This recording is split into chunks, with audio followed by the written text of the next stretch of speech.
ثاقب یہ بتائیے کہ ظاہر اڈیالہ جیل میں انہوں نے یہ باتیں کی ہیں، پھر ہم نے دیکھا کہ ٹھنڈی ہوائیں چل رہی تھیں، میل ملاقاتیں چل رہی تھیں، تو پھر خان صاحب کیوں مجبور ہوئے دوبارہ سے اس طرح کے مزاحمتی بیانات دینے پر؟ میرا خیال ہے اس کا تھوڑا سا پس منظر ہے وہ ہمیں سمجھنا پڑے گا۔ بشرا بی بی جو ہیں ان کے ساتھ بہت اٹیچمنٹ ہے خان صاحب کی۔ بشرا بی بی کے حوالے سے گزشتہ دنوں پہلے تو ایک خبر آئی کہ ان کو کوئی سلو پوائزن شاید دیا گیا ہے، پھر انہوں نے خود بات کی کہ ہارپیک شاید اس کے کوئی قطرے جو ہے ان کو دیے گئے ہیں، پھر انہوں نے یہ بات کی کہ ان کی جو جلد ہے اس پہ کوئی اثر ہے یا ان کی زبان پہ کچھ اثر ہے، اس قسم کی بات کی، پھر معدے کے حوالے سے بھی۔ تو یہ ایک پس منظر ہے کل والی بات کا جو میں نے دیکھا ہے، اور ان کا جو جذباتی جو انداز تھا اس کے پیچھے انہوں نے بتا بھی دیا کہ نہیں جی ایسا کوئی مسئلہ نہیں ہے سلو پوائزننگ والا، تو ابھی بھی ان کو ہے ایشوز ہیں، ابھی بھی خان صاحب کو ریزرویشنز ہیں۔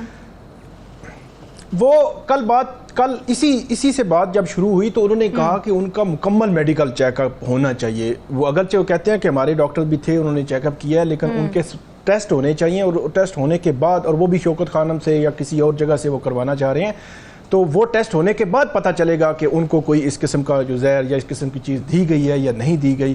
پھر وہ پچھلی دفعہ آپ دیکھیں تو اس سے پہلی دفعہ تو جب بشرا بی بی بات کر رہی تھی اور بشرا بی بی نے اس قسم کی جذباتی انداز میں کچھ سخت گفتگو کی، تو اس وقت عمران خان ان کو روک رہے تھے، بلکہ بعد میں میڈیا کو تھوڑا سا کہا کہ نہیں وہ میڈیا ہینڈلنگ ان کو پتہ نہیں ہے، پہلی دفعہ وہ میڈیا کے ساتھ بات کر رہی ہیں تو اس لیے وہ انہوں نے اس طرح بات کر دی۔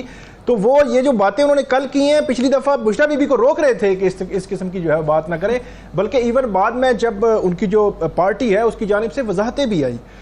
کل جو بات کی اس کے پس منظر مجھے وہ لگتا ہے کہ بشرا بی بی کی جو اٹیچمنٹ ہے یا اس کے حوالے سے جب انہوں نے آ کے بتایا ہوگا کہ یہ معاملہ ہے میرے ساتھ یا اس طرح کا چیز ہے اور ابھی میرا وہ میڈیکل ٹیسٹ بھی نہیں ہو رہے، تو اس کے بعد وہ جذباتی ہو کے انہوں نے جو ہے وہ بات کی۔ لیکن اس میں یہ کہنا کہ ان کا ہارڈ جو ہے وہ یا اگریسو ٹون نہیں تھی، وہ بالکل تھی اگریسو ٹون تھی، اور ان کی جو پارٹی ہے باہر ان کی ٹون جو ہے وہ اس سے بالکل مختلف ہے۔ وہی بات پھر آ جاتی ہے کہ گڈ کاپ بیڈ کاپ جو ہے وہ یہ چل رہا ہے۔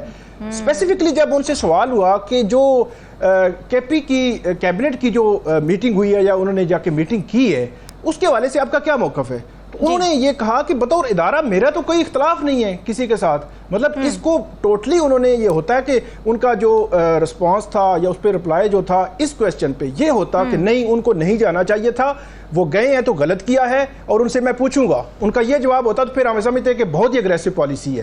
ان کا یہ بالکل بھی جواب نہیں تھا، انہوں نے یہ نہیں کہا کہ وہ کیوں گئے ہیں میں پوچھوں گا، بالکل انہوں نے نہیں کہا، انہوں نے ایک جنرلی جو ہے وہ بات کر دی۔ انہوں نے کہا کہ ہمارا تو اس طرح تو کوئی اختلاف نہیں رہا، مجھے آئیں، پھر یہ بھی کہا آئیں مجھے کنونس کر لیں کہ میں جو ہے وہ ملک کے لیے جو ہے وہ چیزیں ٹھیک ہو رہی ہیں، تو مجھے کنونس کر لیں کہ مجھے جو ہے وہ چپ ہو جانا چاہیے۔ تو یہ اوورآل ایک سینیریو ہے، ایک بیک گراؤنڈ ہے اس ساری بات کا۔ میرا یہ خیال ہے کہ پھر ایک اور جو بات ہے کہ عمران خان صاحب کے جو کیسز ہیں وہ بڑے ریلیونٹ ہیں اس سارے معاملے میں، وہ کیسز بڑے تیزی سے آگے بڑھ رہے ہیں۔ فار ایگزامپل میں مختصراً بتا دوں ابھی تک کے جو کیسز ہیں، توشہ خانہ میں ان کی ضمانت ہو چکی ہے، سائفر میں ہوپ فلی ایسا لگ رہا ہے کہ عید کے بعد ان کی ضمانت ہونے کے امکانات ہیں۔ عدت والے کیس میں ان کو 2 روز کے بعد ان کی جو ہے وہ کیس لگا ہوا ہے، عید سے پہلے اگر اس کا ڈیسائیڈ نہ ہوا تو عید کے بعد وہ ڈیسائیڈ ہو سکتا ہے۔ تو یہ 3 میجر کیسز ہیں۔ اس کے علاوہ جتنے بھی ان کے خلاف کیسز ہیں ان تمام میں وہ ضمانت پر ہیں، اکا دکا کیسز ہیں ان کی ضمانت بھی ایسا لگ رہا ہے ہو جائے گی۔ تو یہ ایک ڈیفرنٹ قسم کا سینیریو بھی مجھے لگ سکتا ہے کہ ہو سکتا ہے کہ وہ مئی میں وہ جو ان کی ضمانتیں ہوں اور وہ باہر بھی آ جائیں، یا اس قسم کی سچویشن بھی جو ہے وہ لگ سکتی ہے، اور وہ باہر آ کے اپنی جو پلاننگ ہے یا جو بھی وہ کریں گے۔ آخری بات یہ ہے کہ وہاں پہ موجود رہتے ہوئے میرا یہ خیال ہے کہ عمران خان صاحب نے اپنی جو پارٹی تھی اس کو پارٹی آلموسٹ ختم ہو چکی تھی، مطلب ان کی کوئی لیڈرشپ نہیں تھی، انہوں نے اندر بیٹھ کے اس پارٹی کو کنٹرول کیا ہے۔ کل کسی نے لکھا ہوا تھا کہ جو اڈیالہ جیل ہے وہ ان کا پارٹی جو ہے وہ ہیڈ آفس بن چکا ہے، تو وہ بظاہر لگتا بھی اسی طرح ہے۔ A to Z جتنے بھی ڈیسیجنز ہیں وہ سارے وہ لے رہے ہیں، کس نے کون سا عہدہ لینا ہے یہ باہر ان کی پارٹی جو ہے وہ لڑ رہی ہوتی ہے، لیکن جا کے ڈیسیجن وہ لیتے ہیں کہ کیا کرنا ہے اور کس نے کیا نہیں کرنا. ثاقب، یہ جو جاوید لطیف صاحب اور رانا ثناء اللہ صاحب کے مسائل ہیں یا اختلافات ہیں اپنی جماعت سے، یہ واقعی جنوین اختلافات آپ ان کو سمجھتے ہیں یا پھر یہ وہی بات ہے کہ انگور کیونکہ کھٹے ہیں اس لیے برے ہیں؟ نہیں، جو گراؤنڈ ریالٹیز ہیں وہ تو ان کو نظر آ ہی رہی ہیں کہ ہوا کیا ہے. سعد رفیق بھی ہار گئے، رانا ثناء اللہ بھی ہار گئے، جاوید لطیف بھی ہار گئے. ابھی جو ڈاکٹر عفنان اللہ ہیں یہ بھی جو ہے وہ کل بولے ہیں. وہ آصف کرمانی اگرچہ ووٹ ان کو ٹکٹ نہیں ملا، وہ نہیں آئے سینٹ میں، اس کی وجہ سے ہو سکتا ہے بول رہی ہوں، لیکن وہ بھی بول رہے ہیں. وہ محمد زبیر صاحب، وہ بھی ان کو بھی سائیڈ لائن کیا گیا تو وہ بھی کہیں نہ کہیں جو ہے وہ بول رہے ہیں. اس کے علاوہ جو ویسے بھی خبریں آ رہی ہیں، نون لیگ بہت زیادہ کنفیوژن ہے، ایک ان کے کلیئرٹی نہیں ہے. اس کی وجہ یہ ہے، اس بات پہ کلیئرٹی نہیں ہے کہ وہ جو فارم 45 47 والا معاملہ ہے نا، وہ پیچھا نہیں چھوڑے گا. اس کی بنیاد پر جب بھی یہ چاہیں گے کہ اپنی مرضی سے کوئی لیجسلیشن کریں یا نہ کریں، اپنی مرضی سے کوئی پالیسی ڈیسیژن لیں یا نہ لیں، کوئی وزارت کوئی چیز بھی انہوں نے کرنی ہے، اگر وہاں پہ کسی جانب سے کوئی اختلاف آ گیا تو ان کو اگلوں کی بات ماننی پڑے گی، اپنی نہیں منوا سکیں گے. اس کی وجہ اب پنجاب کی اگر بات کی جائے تو تمام جو پنجاب میں جتنے بھی ٹریبیونلز بنے ہوئے تھے وہاں پہ ٹریبیونلز میں چلے گئے ہیں. پی ٹی آئی کے جتنے لوگ تھے وہ سارے چلے گئے ہیں. اسلام آباد کے بھی چلے گئے ہیں، پنجاب کے بھی چلے گئے ہیں جہاں سب سے زیادہ کوسچن ہے. اور جو نون لیگ ہے ان کے ٹاپ کی لیڈرشپ جو ہے ان کی نشستوں پر جو ہے وہ کوسچن ہے.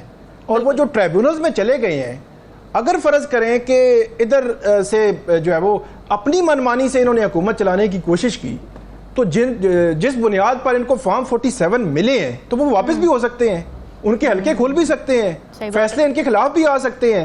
تو یہ ایک ان کے اوپر جو ہے وہ تلوار جو ہے وہ لٹک رہی ہے. اس حوالے سے وہ ظاہر سی بات ہے پچھلی 40 سال سے وہ سیاست میں ہیں، 4 دہائیوں سے وہ سیاست کر رہے ہیں. کیا ان کو نہیں پتا؟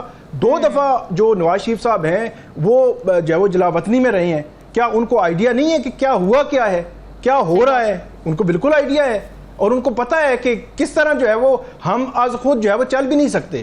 اب دیکھیں مطلب جو وزیر داخلہ ہیں ان کے حوالے سے خبریں آئیں کہ ان کے جو وزیر اعظم ہیں ان سے اختلافات، پھر پنجاب حکومت سے دو افسر تھے وہ انہوں نے مانگے، انہوں نے نہیں دیے. تو وہ چیزیں ان سائڈ جو ہے وہ موجود ہیں. اسی وجہ سے جو باتیں ہیں وہ آ رہی ہیں. رانا ثناء اللہ ہر تیسرے دن آگے یہ بات جو ہے وہ کرتے ہیں اور وہ مطلب ایسا تاثر جا رہا ہے کہ جیسے جو شہباز شریف صاحب کی حکومت ہے اس کو مسلم لیگ نون ہی شاید جو ہے وہ اس طرح اون نہیں کر رہی. یہ اسی طرح ہی بات ہے کہ جس طرح یہ اپریل 2022 میں آئے اور اگست 2023 میں گئے. 1 مہینہ اور 4 دن پی ڈی ایم کی حکومت رہی اور شہباز شریف صاحب وزیر اعظم رہے. لیکن جب الیکشن مہم شروع کی، نواز شریف صاحب واپس آئے، انہوں نے اسپیچ کی، اس کے بعد الیکشن مہم میں گئے. ایک دفعہ بھی اس 1 سال 4 ماہ کی حکومت کا ذکر تک نہیں کیا، اون تک نہیں کیا. وہ پی ٹی آئی کے کھاتے میں ہی ڈالتے رہے ہیں. تو یہ جو سینیریو بن رہا ہے یہ وہی مجھے تو یہی لگ رہا ہے. پھر جو ابھی مزید جو ہے وہ معاشی حالات پاکستان کے وہ نہیں ہیں، پھر جو مزید مہنگائی ہونی ہے، جو برڈن ہے وہ عام آدمی پہ آنا ہے، تو پھر اس کی جو ریفلیکشن ہے وہ گورنمنٹ پہ ہی آئے گی. پیپلز پارٹی جو ہے میرے خیال میں سب سے بہتر پوزیشن میں پیپلز. یہ کیا معاملہ ہے، اس پر ذرا بتائیے گا. جی بالکل، جی نون لیگ کے اندر اختلافات تو ہیں ہی ہیں، جو ٹکٹ جو سینٹ میں ٹکٹ کی تقسیم ہوئی ہے، لیکن الٹیمیٹلی وہ جو نواز شریف صاحب جو فیصلہ کر دیتے ہیں وہی حتمی ہوتا ہے. انسائیڈر جو ان کے لیڈرشپ ہے کہیں نہ کہیں وہ اپنی بیان بازی تو کر رہے ہوتے ہیں، لیکن الٹیمیٹلی وہ فیصلہ جو ہے، جو بھی فیصلہ جس طرح بھی ہوا وہ انہوں نے جو ہے وہ مانا ہے اور مان کے آگے چل رہے ہیں. اس سارے سینیریو میں جو پیپلز پارٹی ہے وہ بہترین پوزیشن میں جا رہی ہے. آپ 2018 کا الیکشن دیکھیں تو ان کے پاس بلوچستان کی وہ حکومت نہیں تھی. اب جو ہے وہ بلوچستان کی حکومت بھی ان کے پاس ہے.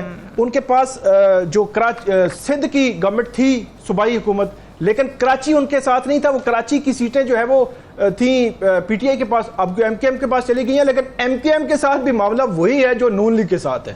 ایم کے ایم بھی اپنے جو ہے وہ از خود جو ہے وہ چیزیں آگے لے کر نہیں چل سکتی.